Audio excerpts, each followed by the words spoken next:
আল্লাহ বাঁচাইলে এবার যদি ছুটিতে দেশে যাই, দেশে গিয়া দেখাম কোন এলাকাত বুলবুলি ফাঁকি বেশি। বুলবুলি ফুকি এলাকাত যা আছে আমার এলাকা, বুলবুলি ফাঁকি, বুলবুলি ফাঁকির বাচ্চা, বুলবুলি ফাঁকির আন্ডা যা আছে সব ভাড়া লইয়া এখন ভাড়াইন। বুলবুলি ফাঁকির এত দাম, একটা কাওয়া বিক্রি হয় 8,000 টাকা বাংলাদেশের। তারপরও শখ কইরা ফেলে আরবিরা কাওয়া।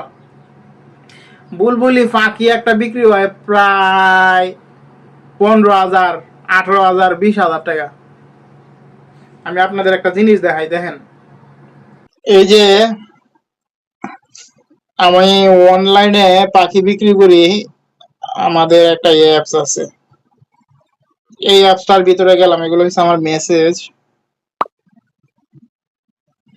এই যে পেটসে গেলাম, বার্ডসে গেলাম। বার্ডসে গিয়া এই দেখেন একটা একটা গ্রিন অফলাইন লাভ বার্ডের বাচ্চা 17 দিনার। আচ্ছা, এটা গেল, এগুলা গেল গেল নিচে গেলাম।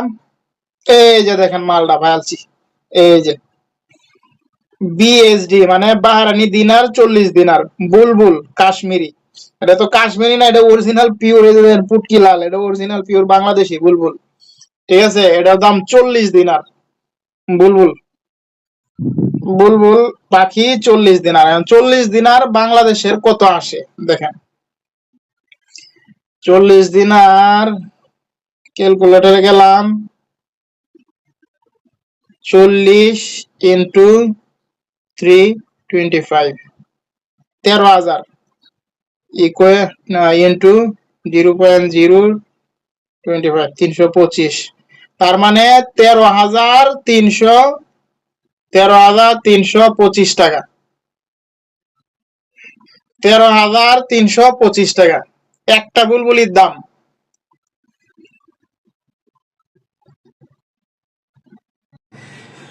বুঝলেন, একটা বুলবুলির দাম 13,325 টাকা।